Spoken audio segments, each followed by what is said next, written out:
cry later and fight now. And that's all I knew was to fight now. And then if I cry later, but then by the time I want to cry, I can't cry about the past because I'm out of the situation.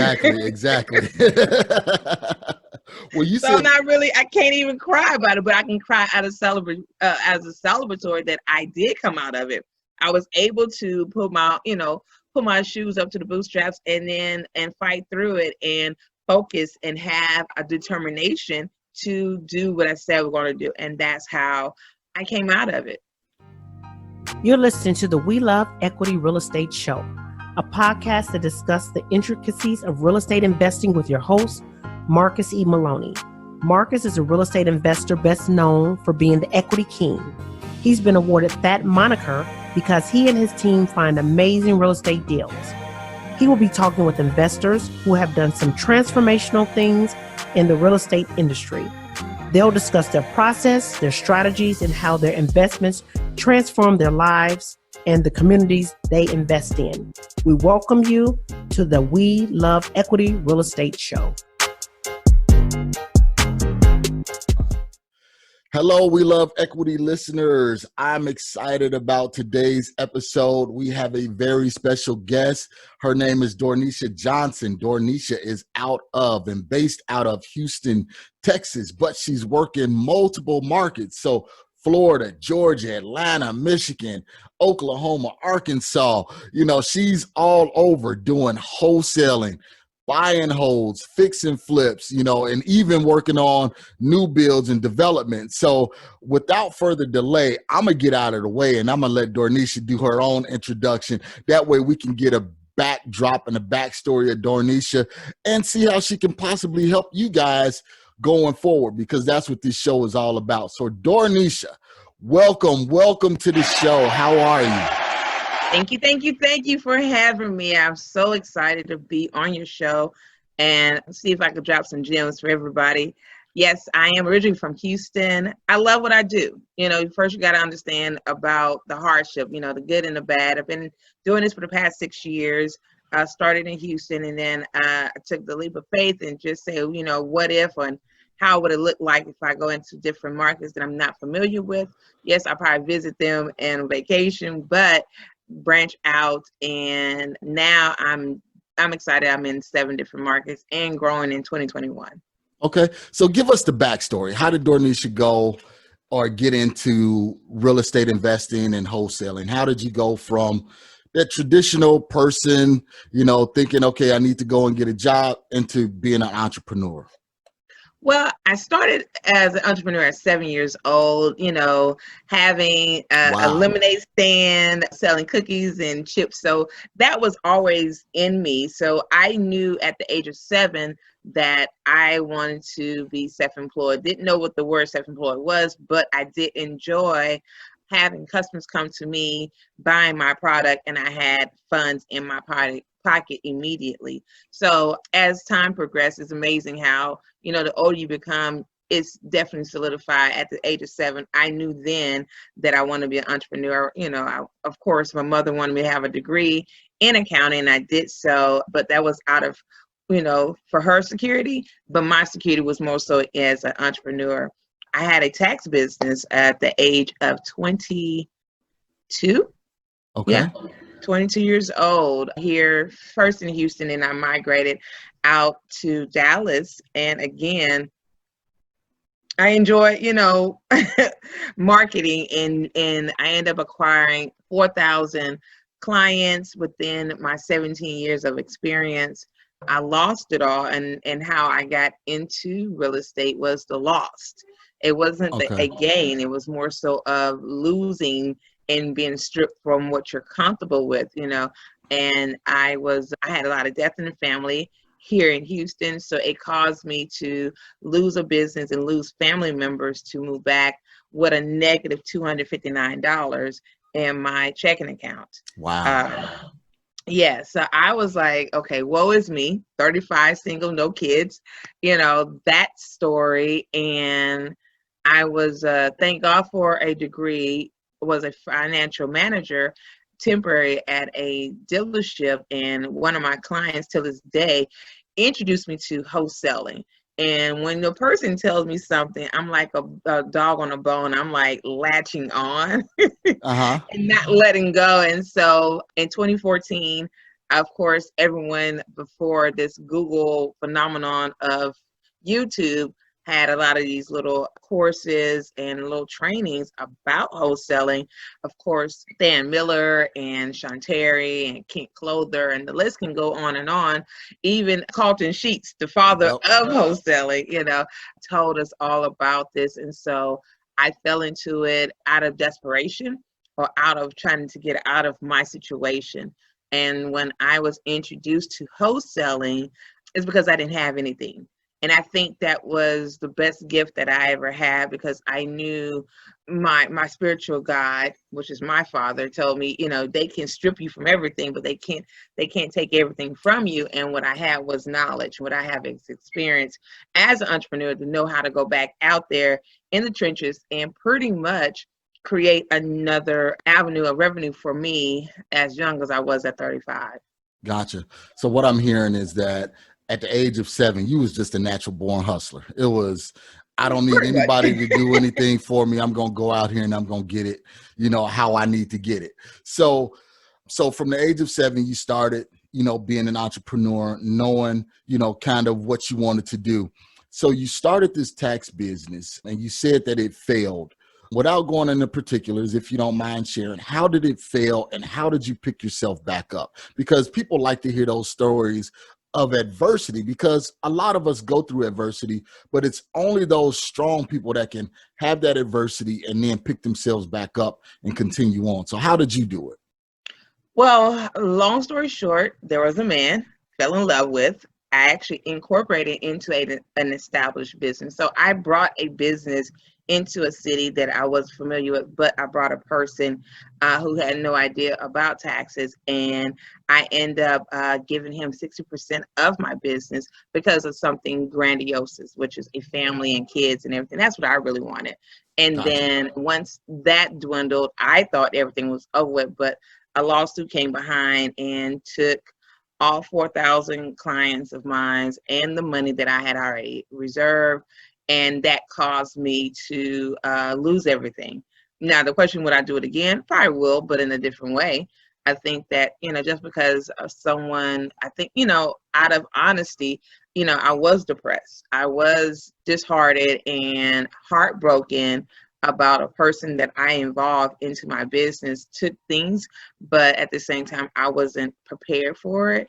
And to this day, the business, I don't even know if it's flourishing or not, but the soul of the business is myself. Right. The soul of any business is really you. But the good thing, what it taught me was how to exit out of a business without being fully attached. A lot of African-American families want to leave a legacy, but the legacy is the finance, the legacy is the education. It's not the physical product itself. Perfect. And so what I learned from that was to not be solely so tied and hold tight to it that will cause me harm to when it's time to let go. So now I'm easy to let go a lot of things, to let go of a business, to sell a business. That's a business of it itself. You can package something up and then sell it to other people and make money off of it once you have established it. So that's how I end up coming back home, and, getting things repossessed. When I moved back to Houston, even though I didn't have, money in my account, I didn't have money to take care of my storage. That was $80 that got repossessed for $80 that I didn't have, and repossessed of a car that I brought from Dallas to Houston. So the loss was definitely there. And then, so how did I come out of that was the fact that, through prayer and through fasting and through isolation of you can do things, and with your back against the wall. My mother had always taught me, cry later and fight now. And that's all I knew was to fight now. And then if I cry later, but then by the time I want to cry, I can't cry about the past because I'm out of the situation. Exactly. Well, you so said I'm not really, I can't even cry about it, but I can cry out of as a celebratory that I did come out of it. I was able to put my shoes up to the bootstraps and fight through it and focus and have a determination to do what I said we're going to do. And that's how I came out of it. Okay. Well, you said some very key things, in that story. And one of the things was you said that legacy is the education and the stories behind it and not the finances. And a lot of people always believe that, it's always the money that sets the legacy for the next generations. The money is good. Don't get me wrong. We love it. Well, we don't love it, but we love what it can do for us. We love what it's capable of doing. Yeah. We love the capabilities. Right. But from me being an entrepreneur and hearing similar stories from you, pre-show, my family, my mom was an entrepreneur starting out, and it was just those stories. So when I would get down and I'm like, man, why isn't this business working out the way I intended it to? I can always look back and remember something that she went through, or look at a story, that she went through, or I just pick up the phone and I give her a call, and she'd give me some words of encouragement, and the education behind it. And that's that legacy that people need to understand. And I'm so glad that you spoke about that, because I was thinking about that, but I didn't really know how to communicate it. And you put it in the perfect words, that legacy is that education and those stories, because that's what you need, going forward. When you're in a time of crunch in a bad situation, you don't want to see, you can have, people can have $250,000 in the bank, but they still depressed. Absolutely. So, but it's hard for you to find someone that's depressed that have an awesome and wonderful story that triumphed through adversity. So that's real great that you said that. So I got to give you some dings on that one. There we go. So tell me, rehabbing in heels, that's you. So going back, you went from Dallas back to Houston. How did you said you got introduced to wholesaling from an old client. So what did you do to get into the industry? So he told me about wholesaling, and he was in DC. Till this day, I don't even know what this man looked like. He could be sitting right next to me. I have no idea. And I'm really grateful for it.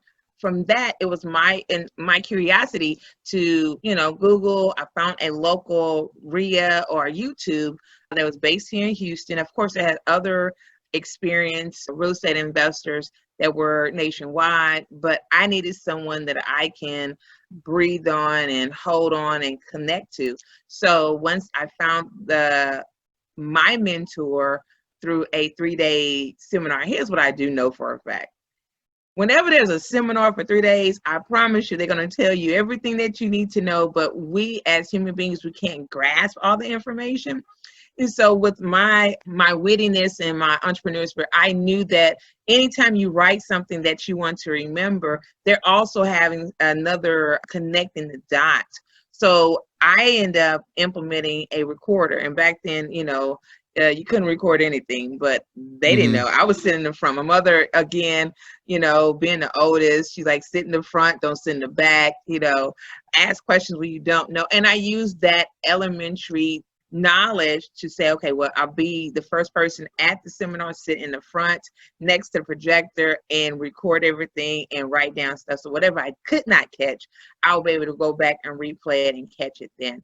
And so I knew that they're going to tell me everything, and they did. They brain dump as much information, of course, mindset. They had us break a board. I was delivered by that. Writing my accomplishments, what I would like to do on the other part of the board, and then the barriers or the saboteurs that I was in front of myself that I had to write on. Once I broke that board, I became, excited about the opportunity. But what they really taught me was they wanted to shorten my learning curve from a whole year to 6 months. And that was the key for me to get involved as wholesaling. I knew myself. I remember starting and stopping, starting a business or having all, I'm like a chef in the kitchen. I got everything on high. Yeah. Just turned all the way up. All the way up, just like, I can cook everything. But yes, the question is, are you organizing what you're making? If you know your pot roast is going to take 2 hours, start that first. Put in the ovens, let that simmer. If you know you're cooking rice, if you know what ingredients that you need to know the adjustment and the temperature that it needs to be cooked. And you can't possibly walk away from it. That's called scaling. You can walk away, because my mother, she used to tell me, Denise, you don't see that smoke? I'm like, what smoke? And I'm watching TV, you know. She was like, Lord God, I pray my daughter know how to cook. Thank God I do now. But I use that illustration as a wholesaler, that I knew at the time when I was sitting in the classroom, I had to be really honest with myself that I start stuff, but I don't finish. So if I want to learn this and want to use this as an avenue to get out of my situation, then I need to hire a mentor.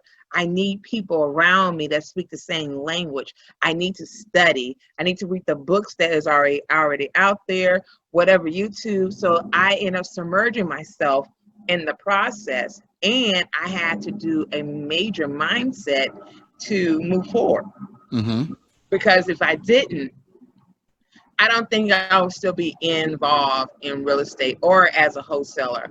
I believe that I probably go back into taxes again, because again, that's what I know that all pretty much my adult life. However, making that decision at the 3-day training to hire a mentor. Now the mentor was $10,000. Now again, all I had was negative 259. So that's something I would love to tell farther into this interview of how was I able to be mentored and with no money. Go ahead, please share, because one of the things that happen is people, because I always tell people, go to these seminars.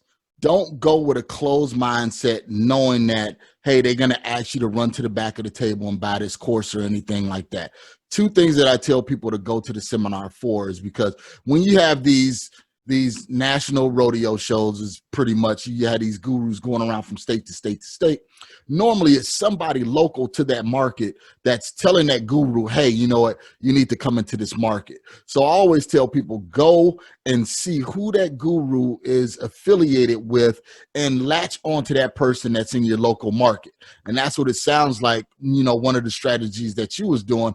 And not only that, too, do exactly what you said. Go, be first, record, listen. Everything they're giving you is there. You just have to know how to connect the dots. So, Dorniecesher, tell us, negative $259 in the bank. What gave you the gall to step up and say, hey, I'm going to raise my hand. I got $10,000 to get this mentor? So I'm sitting in, you know, like I said, it's like, they tell you, of course, they subliminally say, hey, you know, there will be some counselors at the end, you know, so I'm already know this is a salesy. Okay. So Yep. again, because I'm a hustler and I know what hustling sounds like, Right. you know. I know you're about to hustle me on something. I just don't know what it is. Yeah. But during the process of the breaking down the mental blocks that I had for myself, I'm like, okay, I don't have $10,000. I don't even have the money to get into the seminar. Thank God I won the raffle to get there, you know? So, but they don't know that. And so what my mentor till this day, his name is AC, he's like, if you sign up, I'm going to shorten your learning curve. That's all I wanted. I didn't, and then so when I sat in the bag, they had me fill out the form and said, hey, the class doesn't start until months later. Bet, again, I'm an entrepreneur, tax season right around the corner.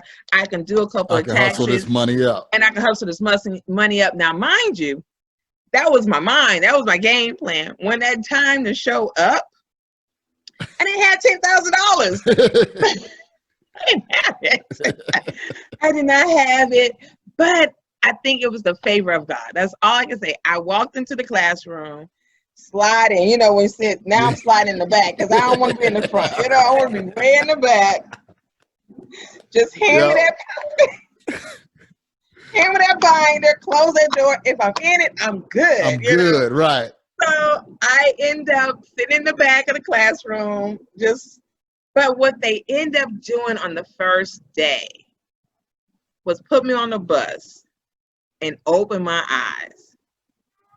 All the little signs that says we buy houses, we all have seen. We've seen the neon, yellow, pinks, and greens, and buy, we buy ugly houses commercial. But once they put me on this little small charter bus and drive around the local areas of Houston, literally my eyes was like, what has happened and what is this? And during that, now mind you, I still haven't paid the $10,000. Right. Mm-hmm. So you done slid on the bus. I slid hey, every day was favor, okay? Every day was favor for me. But what I did, find out was in the training each day, what they did in 3 days, they just stretched it out for a whole week. I was like, okay, that's even better. Now I'm able to ask more questions and do everything else. But they say, and one of the keynote speakers, like, either you have time or money. Well, I had a whole bunch of time, but no money. No money. After every session on Monday, it was 8 hours for 5 days. I get off at 5, get in my mom's car, because mind you, I didn't have a car at the time, and I would drive for dollars. I would use what they told me, and I had a gift of skip tracing. So I skip traced this young lady, found her mother and her father in Atlanta, found her criminal reports that was free, found out that she's in foreclosure. Like, I had so much information. And I also started in a neighborhood that I knew very near and dear, a neighborhood that I was raised in, which is in 3rd Ward here in Houston, that caused me to go to where I knew first. And by the end of the course, that Friday, I had a deal. There you go. I had a deal, and I ended up wholesaling it for $15,000. I paid them their 10, and I kept 5. Okay, so let's chew on this real quick, because I got some good stuff that I took out of there, Dorniecesher. So what I like to tell people is use what you have, and that's exactly what you had. You had all that you have is all that you need. All that you have is if you are a customer service, that's all you need. Like, how to talk to customers. If you were a salesperson, that's all that you need. If you was a person that know how to organize documents, that is all that you need to get involved in wholesaling. Like, it's mind blowing, but it's so simple. All that you have in you, in yourself, that you have acquired from years to come, is all that you need. That's golden, because people make a lot of excuses. I don't have the money. You just debunked that. You walked into the class negative 249. They said, well, I don't have the education. Well, you got to get around the right people. I don't know where to look. You got to open up your eyes and start seeing. So you use exactly what you had. Again, you had the favor of God. That's the best thing right there. You know it, right? Yes. That's the best thing. So, but you got on that bus, and because so 2 things that happened, more than 2 things, was you took the risk. You said, hey, you know what? I don't got this $10,000. I don't have this 10 racks, but I'm going to show up anyway, and I'm just going to see what happened. Because you get to that point where, and I always say, and I learned this phrase, where pride is too expensive when you broke. You can't walk around being prideful. Being yourself on that. Oh, Jesus, that was good. You can't be prideful when you have nothing. You got to start from the bottom. So whatever you have, you got to use that. So you said, okay, I got negative 249. I'm going to make it happen with this. I'm going to slide into this classroom. If they kick me out, they kick me out. But I'm going to take the risk. It's 50-50. Well, you was on a good 50 side. You ended up getting on the bus. Now they're talking, you're exposed to everything in society that most people don't see. You're noticing the "We Buy Ugly Houses" sign. You're noticing the bandit signs. You're noticing the houses with the tall grass and things like that. And you took action. So it's like, okay, I learned all of this stuff. Now let me get out here and do something with it. And that's exactly what you did. So yes, they cut down that learning curve, because again, you would have had to go to YouTube University, try and figure all of this stuff out, try and piece it together, and then it makes no sense. And you found this mentor in the meantime, and you got a deal. So just think, if you wouldn't have slid into that classroom, you wouldn't have never knew skip trace. You wouldn't have never knew what to look for. And that really helped you, to get going. So you got this deal, Dorniecesher. You closed 15 racks. 10 went to them. You got the other 5. What's going on now? What happens after that? From that moment, it became real.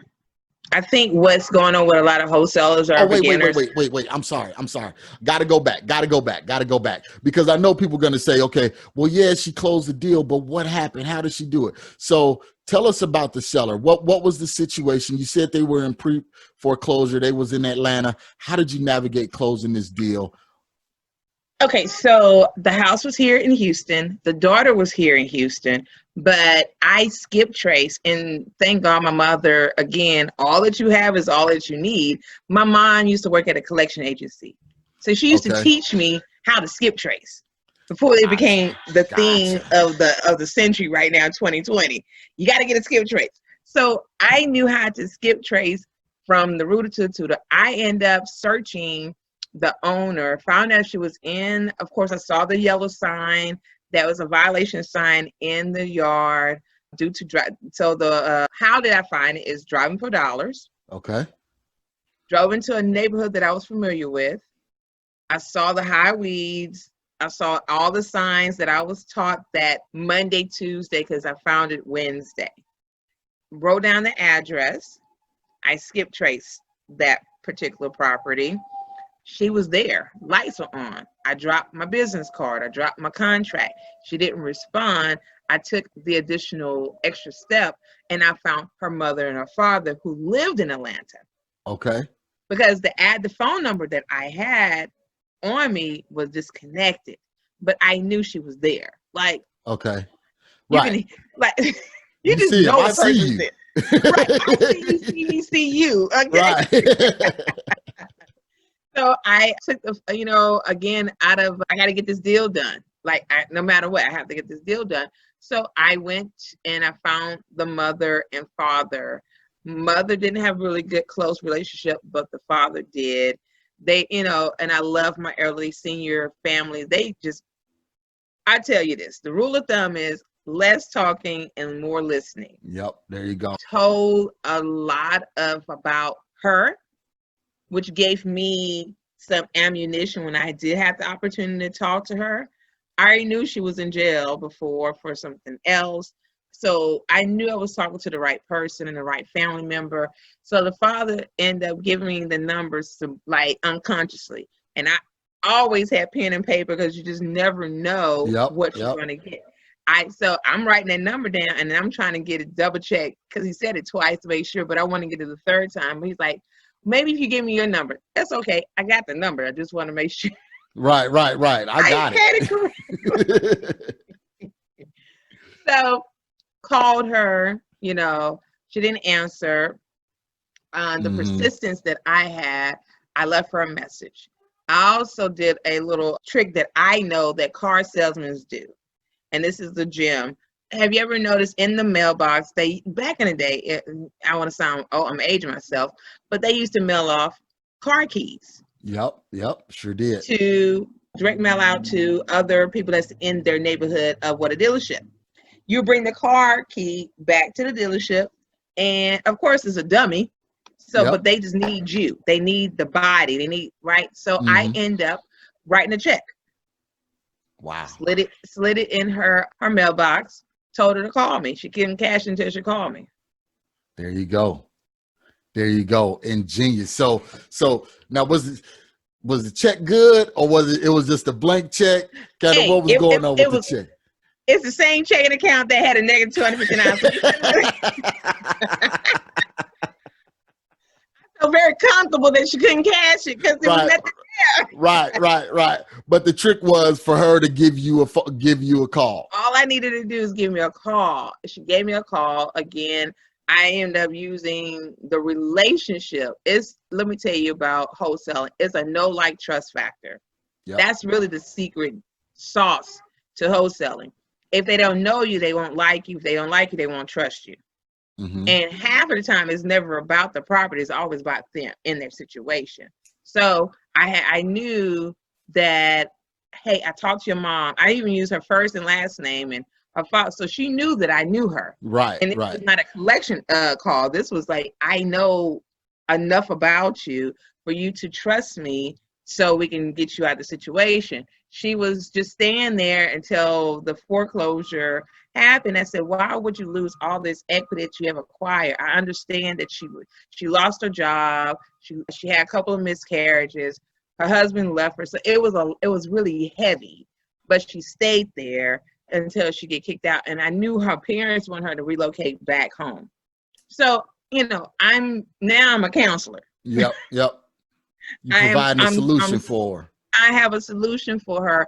How about you move back home with some money instead of moving back home with no money? Yep. What would that look like? What would that money look like? How would this affect you to at least come home with something after the hard work that you have done buying this house? I understood it took you a while to, for the down payment. Why not get some of that money back? And so when I start presenting a solution to her situation, which is living point blank, then it became easy for her to sign my contract. Once you sign my contract, now while she's signing the contract, my heart is beating fast. And I'm just like, Jesus, is this about to happen? Right. And when she signed it, I hurry up, get out that house, and went in my car and started screaming for joy because I'm one step closer. Like now I'm thinking, it's sold. Like, because that's what they told me. But they ain't saying about this extra work. Like, we're not done yet. Right. We halfway. We are halfway. That was the easy part. Wait a minute, that was easy. Right. The time that I put in that was easy, but the answer was yes. That was the easy part. Now you got to go through negotiating with the bank. I had to negotiate with the bank. She had liens on it. And I learned so much with that deal. And so when I brought the deal, now mind you, this is not during the whole week. This is once the class was over with, I was still working on this deal. And then when I had it down packed that I couldn't go any further, I reached out to my mentor, and then, I negotiated with them, say, hey, they said, well, you haven't paid. Well, here's the deal. Right. Here go my money right here. Here's my money right here. you have 20,000 buyers. Here it is. Right. Let's shoot it over. This is a real contract. This is who she is. Title's been open. Everything else is really good to go. And then, of course, 7 days later, it closed. And I had no problem. I was eager to give them that $10,000. If they did not do their part, I don't think I would be able to do my part, which is even though I had everything, I had the drive, I had the audacious to knock on doors, I had all of that, but it was everywhere. Right. But what they ended up doing was horning it down and being my guide and my buffer so all the things that I had in myself, I was able to go and knock on doors and talk to people and get things done. And I think that's a great purpose. That's why I tell people I'm a strategist coach. I just guide you. Yep. That's what I do. I guide you into your deal, and I also write down, I tell everyone, write it down on a journal of each deal, because every deal will never be the same, but it does have the same foundation. So very good, very good. And that's one of the things that people don't seem to understand is when you're getting started, you have things everywhere. Everything is scattered. Let's go back to that cooking analogy. You have your seasoning salt, garlic salt, your meat, your vegetables, your water, your oil, everything. And everything is in the kitchen.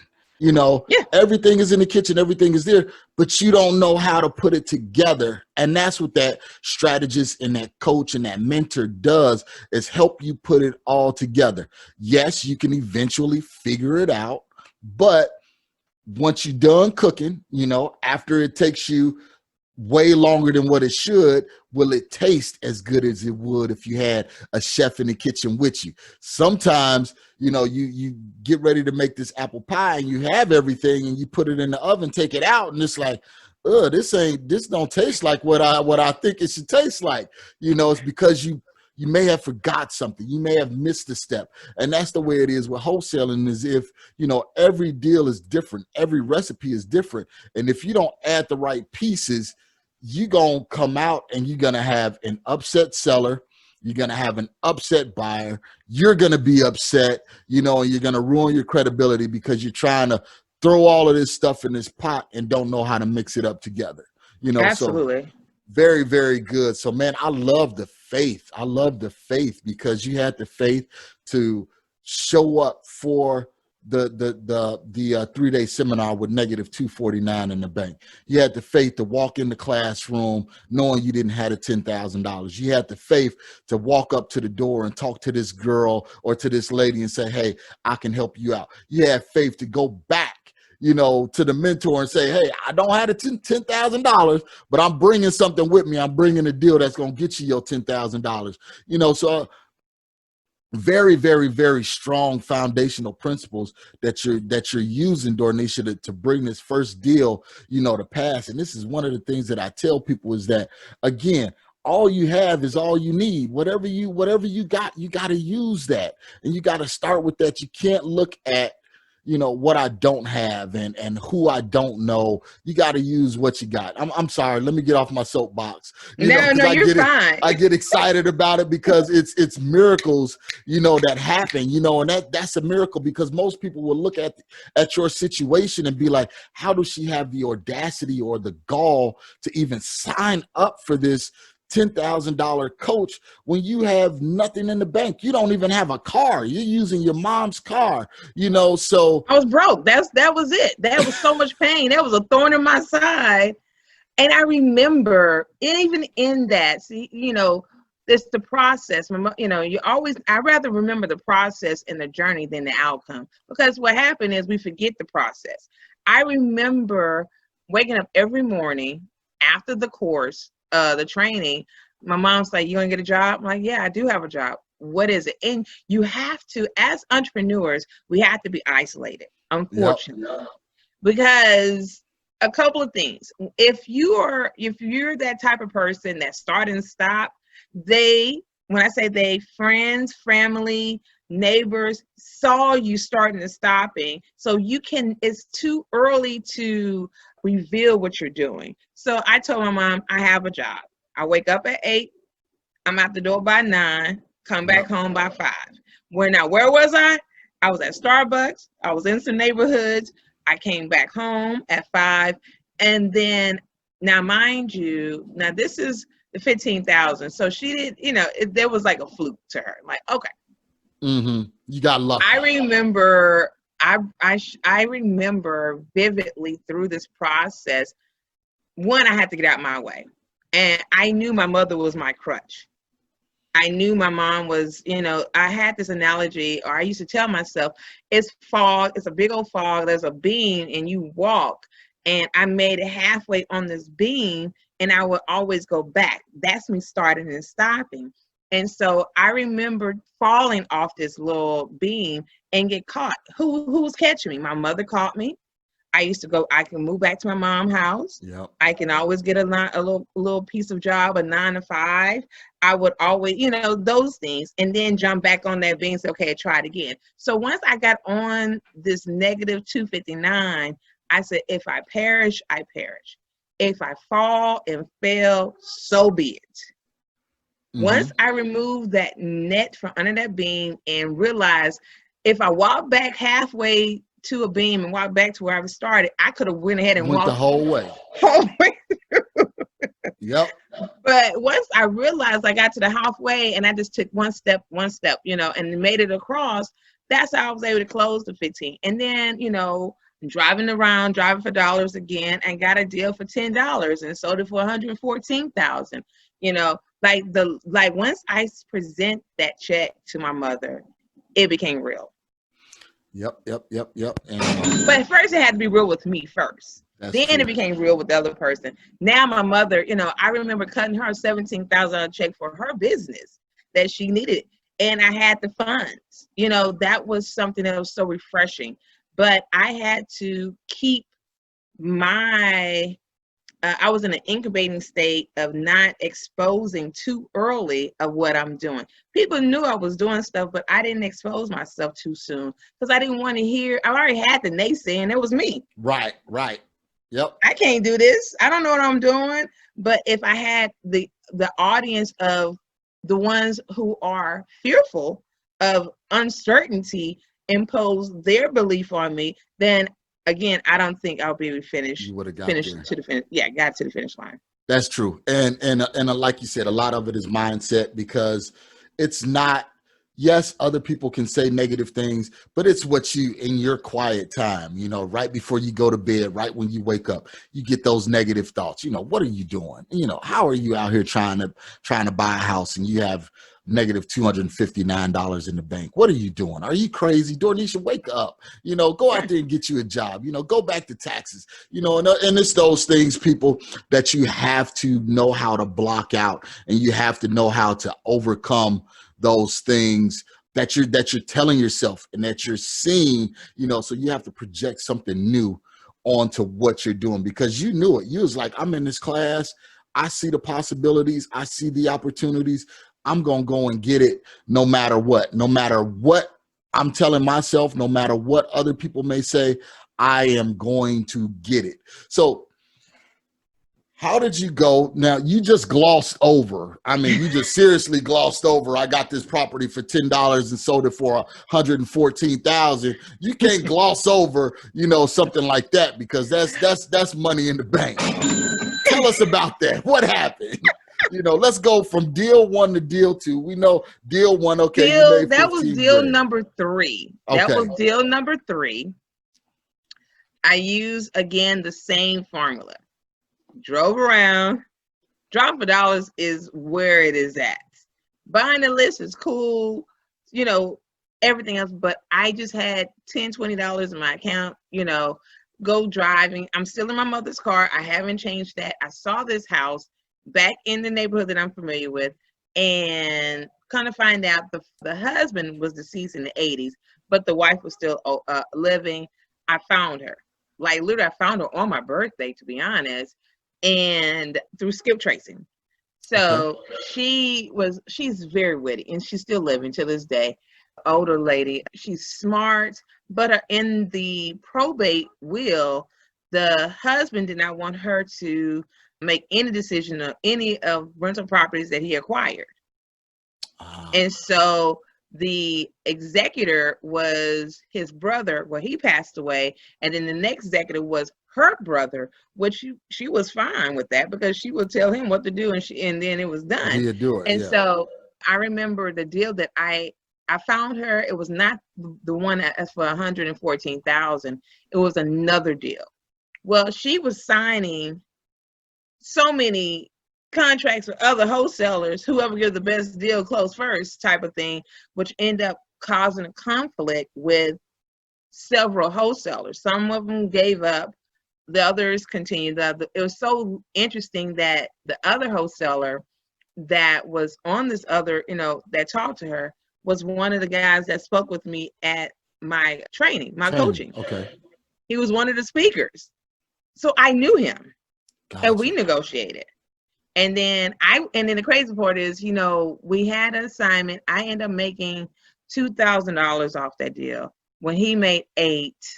And then it was just a mess, but it allowed me to learn from my mess.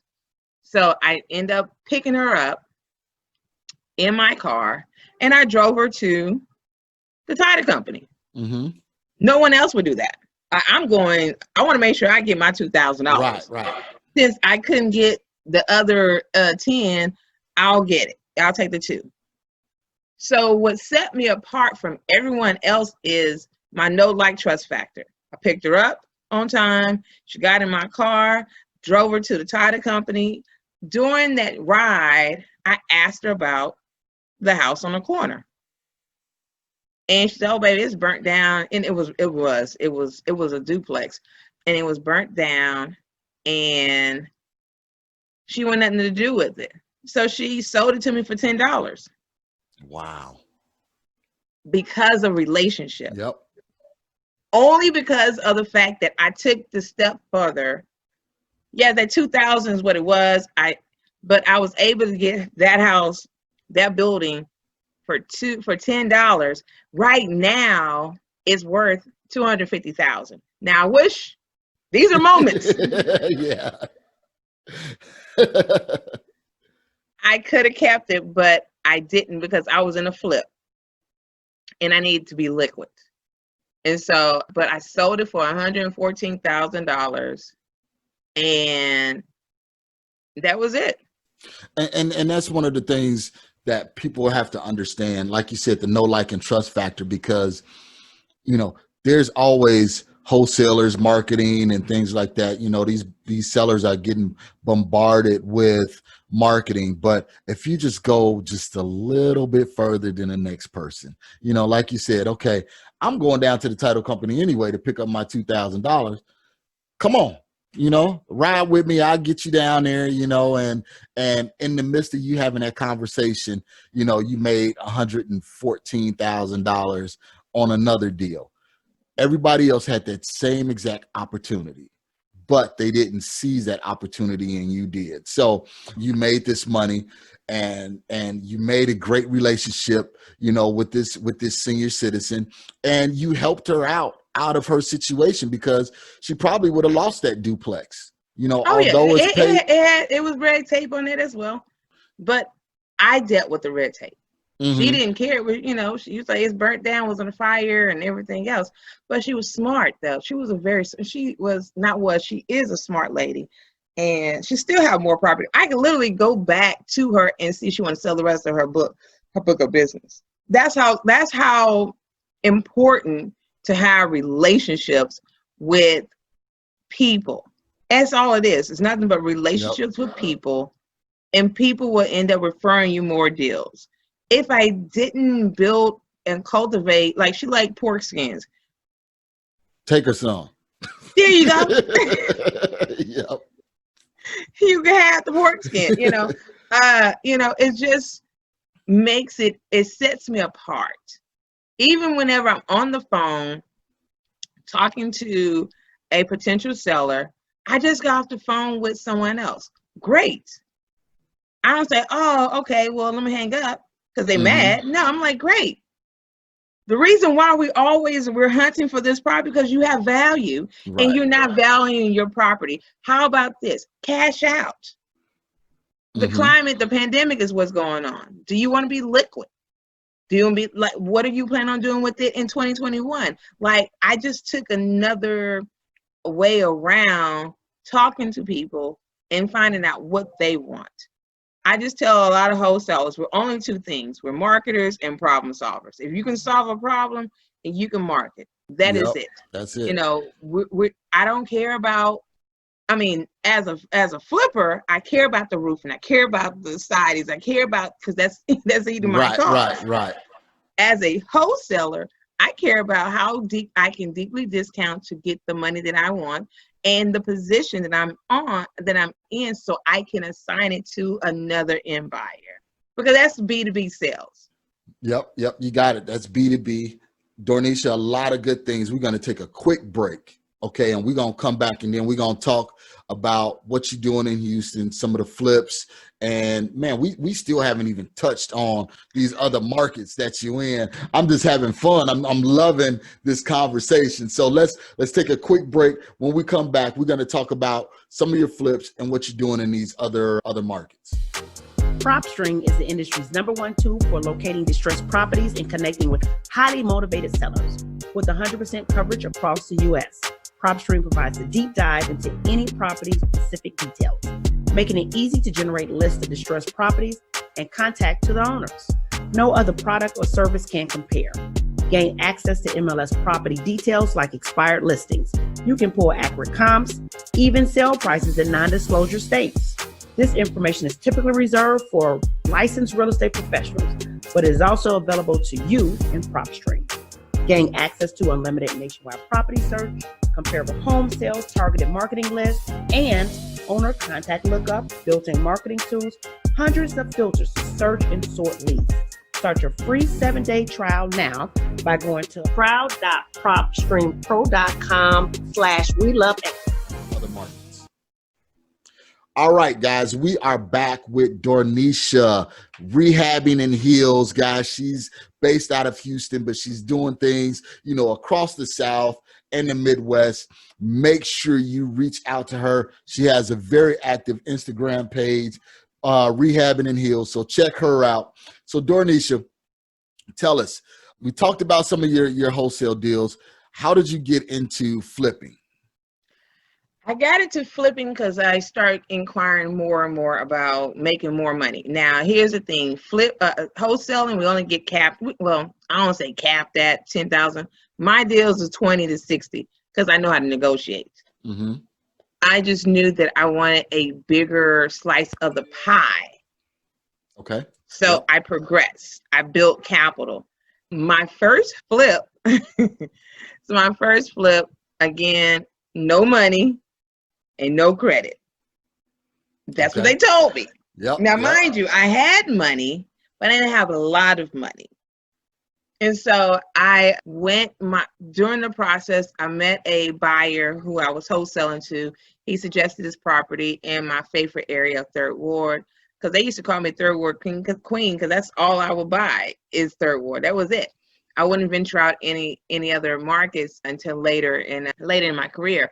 So I did the numbers, I negotiated the property, found a hard money lender, and I found a gap funder. Okay. To fund not only the closing costs, but also they want skin in the game. Mm-hmm. So the first part of me doing my rehab. Now, mind you,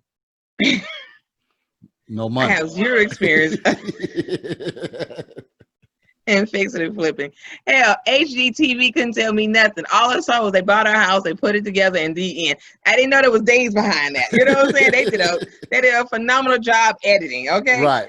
So, but again, I found the right people. I lost my shirt in that one, but it was the best $269,000.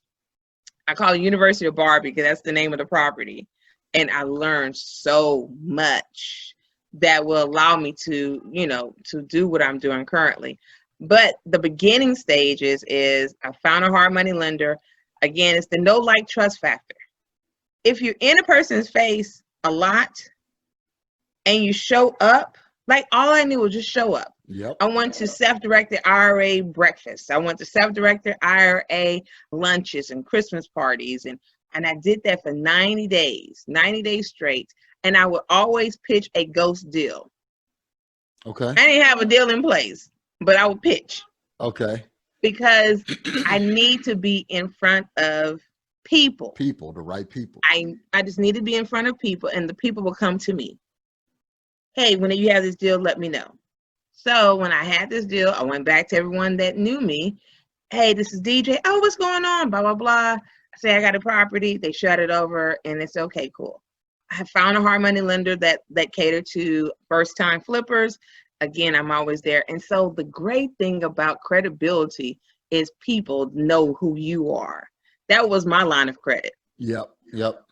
My mentor was at a Christmas party, and they knew him because of his organization that I was taught by, which means they know that I know my stuff. Your stuff, right. Right. And so having him vouch for me was like credit. Oh, DJ, hands down. That's the ultimate credit. Word that of was mouth. The ultimate credit. And which ended up convincing my gap founder, who I never met till this day, talked to her, still haven't met her, funded over, I was asking 55, and she's like, well, where's your skin? And so I think, again, that hustling side of me, well, how about this? Since, you don't know me, I don't know you, how about 35,000? Now, mind you, that's enough for me to close. Right. I need the money to close my deal and then get to the first draw. That's all I care about. And she said, okay.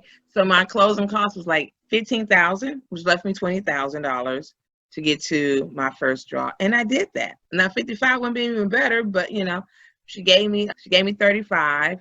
All I went inside the title company was sign papers. That was it.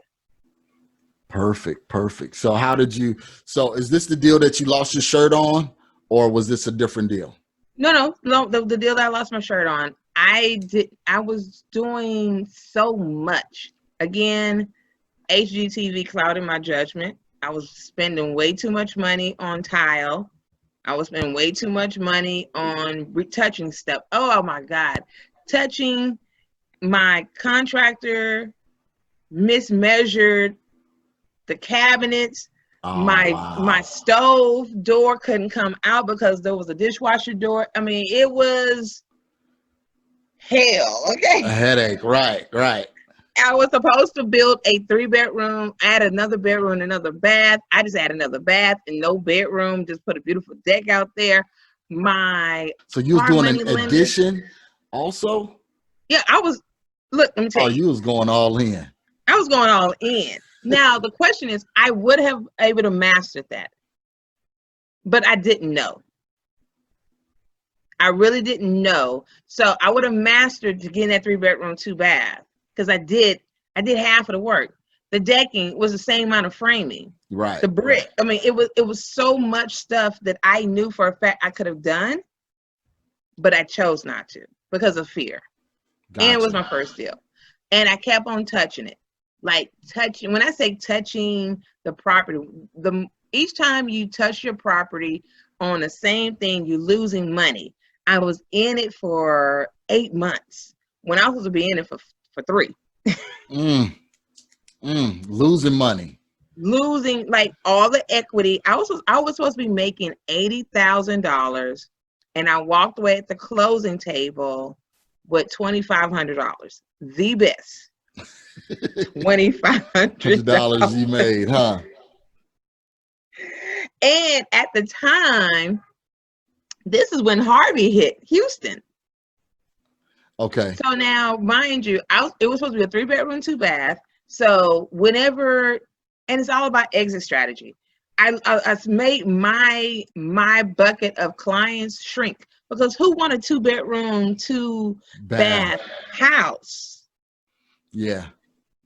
So my pool was really massive when I had a 3-2. Now I got to find a niche of people that don't mind a 2-2. Yeah, you was really limiting that buyer pool, when you lost that other bedroom. So and I didn't know this until afterwards. But here's the thing: I had till this day an amazing listing agent that knew me, they knew my business, they knew how to get me. And I ended up having multiple offers. The only reason why we had multiple offers was for the fact that, thank God, Fat Harvey came and flooded Houston to the point that all the properties that was on the market in that same neighborhood or near the neighborhood or whatever flooded. Oh, so you were saved by the hurricane.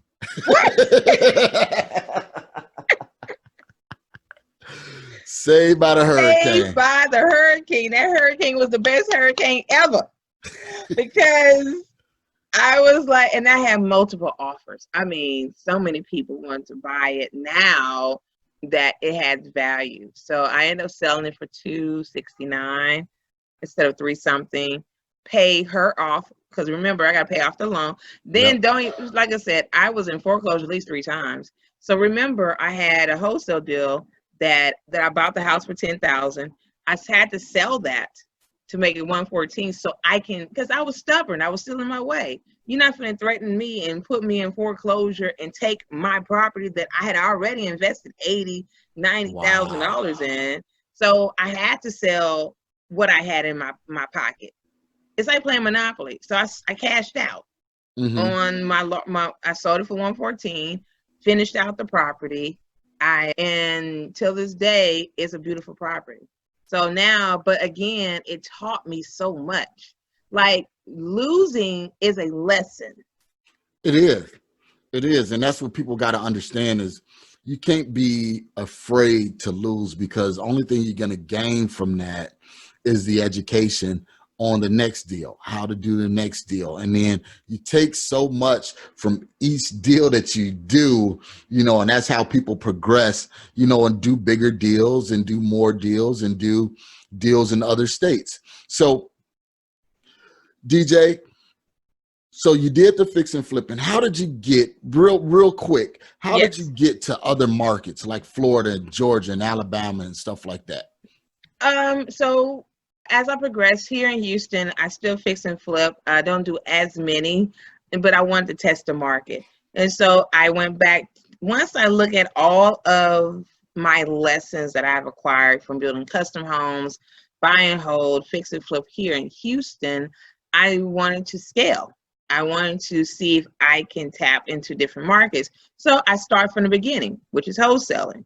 I treat it like, you know, it was my first deal, so I didn't know what area to market. So I ended up testing it through text messages. That was cheap.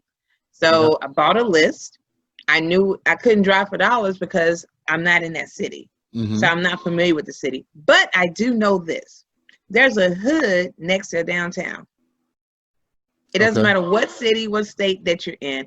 If you go to the center of downtown and then drive north, south, east, and west, I promise you, you will hit the hood. You're going to run into something. You're going to run into something. So with my own experience, with my own knowledge here in Houston, all I did is copy and paste it in a totally different city. I did direct mail out. I did ringless IVRs, ringless voicemail. And I still do this. So everything that I'm talking about, I still do it now to branch out. My goal for 2021 is to see if I can double and do 14 states. Why not? It's the same. Yeah. So how do you get a chance for someone? So if someone is looking at doing virtual wholesaling, how do they, like you said, you're in Houston. How did you find somebody in Florida to go and take pictures and things like that? How did you navigate hire students? I went and posted an ad on Craigslist and hired a student. Also, I hired a notary. Okay. Yep. That's one of the things that I tell people. If you need your documents signed, what better person who's a mobile notary that charges $75 to $100, whatever, to drive to that property, let them sign. Also, I do a lot of online. So if I'm focusing on, here's the thing, if you're focusing with elderly, you know you need to have a person there in front of them. Yep. They're not tech savvy. But if I'm focusing on a cousin or a niece that's old enough, I can send over contracts via email and they sign them right then and there. Because I'm literally in front of my computer, sending it over. I send over cash offers within 7 minutes. So as soon as I'm on the phone, I'm saying if you are interested in me giving you an offer 7 minutes, the secret key to that is you just want them on the phone. Yep. You're going to be on the phone with the person longer than 7 minutes, but all they hear is 7 or 5 minutes. And they feel, well, I got 5 minutes to waste. And let me see what I can get out of this 5 minutes. You know, they're making me an offer. Let me just see. So, right. And I'm going to end up keeping you longer than that. I'm going to end up keeping you 2 hours. Right. Because I want to find out what's going on with this property. I want to find out if it's even worth my time even doing it. So, yeah. And I also use a lot of Google Earth. So to be a virtual wholesaler, all you need is a computer. You need a list, but you need to have a campaign that you want to identify. I would suggest that you do absentee owners out of state and start with that list. And then also go on section8.com and see how many, those are buy and holds. That's a buyer's list. They need, in order for them to be on the Section 8, no matter where it's at, they are buyers and holders. So you want to look at their zip code if you're trying to find the right zip code or the hot zip code for that particular market. And then from there, if you buy a list, scrub it. When I mean scrubbing, skip trace it. Make sure you have valid phone numbers. Well, I don't know a skip tracing company. Well, you can go to Fiverr.com and type in skip tracing. Yep. You can, I mean, all of the information is out there. People just got to stop being lazy. Yes, I'm talking to you that's listening right now.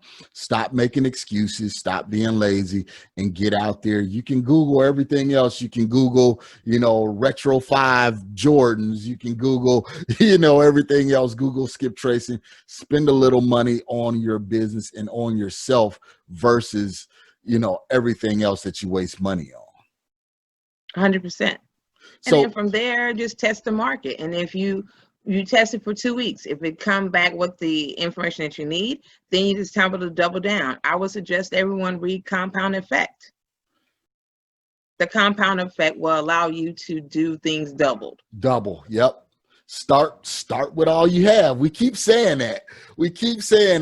Start with the little bit that you have, and it will expand, and it will push you, and it will make you, go to the next level. So, I mean, excellent information, DJ. So let's do this right now. I want to go into, and put you on a hot seat. So we're going to roll into our hot seat questions real quick. You gave us tons of information. I think I'm going to have you back on the show, because we touched on a little bit of things, because we didn't even talk really about your virtual wholesaling.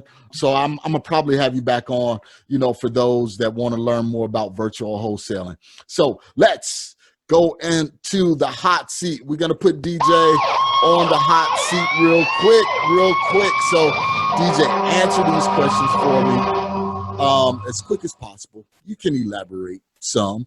Starting over, what would you do different? What do I do differently? Starting over. I probably keep the same, because that's what I did. I was desperate. So what would I do different? I probably would. I don't think there's much you could do different because of the situation that you was in. I was already, my back was against the wall, to the point that the only different thing is to have money. But then again, I mean, yeah, having some type of money in my account to do more marketing and spending what made it much easier. But the steps that I took was to go to REI, go to a seminar when it's free, and driving for dollars. That's all I needed to get to my first deal. I can get to my first deal right now just by getting out in my car and driving around. Okay, you guys hear from DJ. Just get out there. You already in the neighborhood, just walk around. You just got to open up your eyes and see what's out there. So DJ, what is one thing you could do to be more productive? Organize. Writing out until this day, I still have to organize myself. So on Sundays, I need to write out today's schedule. If I write out today is over with. I'm in today. Yep. So writing out my plan. If I work a 9 to 5, and that means I need to be up early to schedule my virtual offers. And then when I get out for work, I need to make sure I follow up with my virtual offers. Timing and blocking out time makes it more productive. You can do, like, one of my mentees did 7 deals and made 6 figures. It's not about how many deals to get, it's just how you're able to identify the problem and get the most out of it. And that's one of the things that I always tell people is, some people brag, well, I did, 75 deals, things like, but I'm like, okay, well, let me see the HUD. Okay, you did 75 deals, but each one of them you made $1,500. I'd rather do 10 deals and each one of them, net me $13,000 and I make $130,000 versus the rigorous, trying to do 75 deals and only making $1,500 on each deal. That's nonsense. So glad you kind of touched on that. So what do you think you need to push you to the next level? Just move, get out of your way. Tell your saboteur, see, your saboteur is in front of you, which needs to be back of you. Give yourself permission to make a call. I give myself permission every morning is to be happy, to fail, to make money, to be happy, to be silly. I give permission. Permission is an action. So I wake up in the morning, I give my permission to get in the car and drive around. I give myself permission to talk to 5 people. That's what will make you successful, by giving yourself, your own self, permission to do something that you always wanted to do. Gotcha. Okay. And what's next for you? What's next for me right now for this last quarter, Q4, I'm not even wholesaling. I'm actually coaching and mentoring first-time, established, or intermediate wholesalers who want to wholesale, who want to virtual wholesale, who has a 9 to 5, who don't have a 9 to 5, and I'm really coaching them to succeed by the end of 2020. So my goal at the end of this quarter is to make six-figure earners in wholesaling. Okay. So DJ, wrapping up here, how can we find you? How can we get in touch with you? So if someone is saying, hey, you know what, I'm in Houston, I dig what she's saying, I need to get up with DJ, how can we find you? You can definitely find me in all the social media platforms, which is, and Facebook is Rehab in High Heels. Instagram is Rehab in High Heels. YouTube, I train. If you can't reach me, like I have clients or mentees that's in Maryland and Puerto Rico and Hawaii. So you don't have to physically be there with me now with the technology of me seeing you face to face. My website is rehabinhighheels.com. YouTube, Instagram, like everything. Twitter is Rehab in High Heels. So if you need to find me, I promise you. And there's a bonus. On one of my social media platforms, my phone number is exposed. And let me tell you this, I've been doing teaching and been coaching for the past 2 years and only had 2 people out of 10,000 people found me because they were desperate.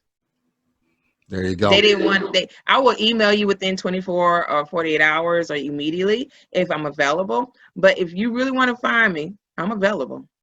Okay. Okay.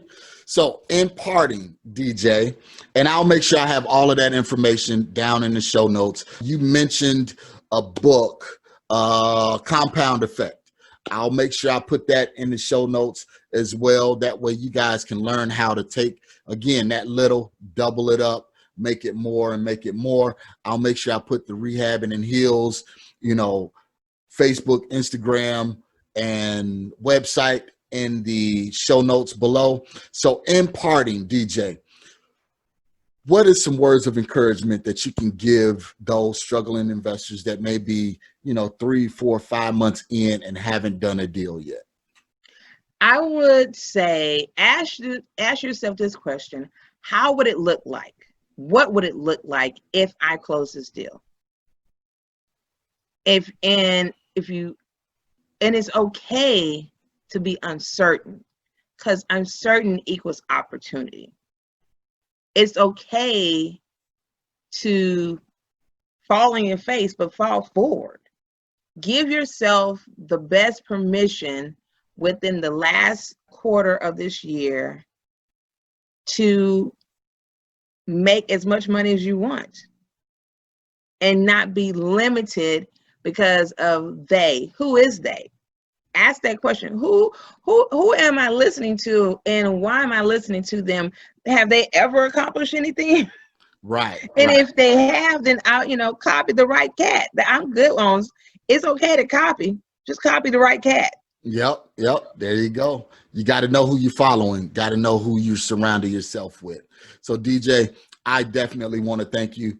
The listeners I know got a ton of content, got a ton of, inspirational ideas from you and things like that. So I want to thank you again. We're going to try and follow up, do this again so we could talk about the virtual wholesaling.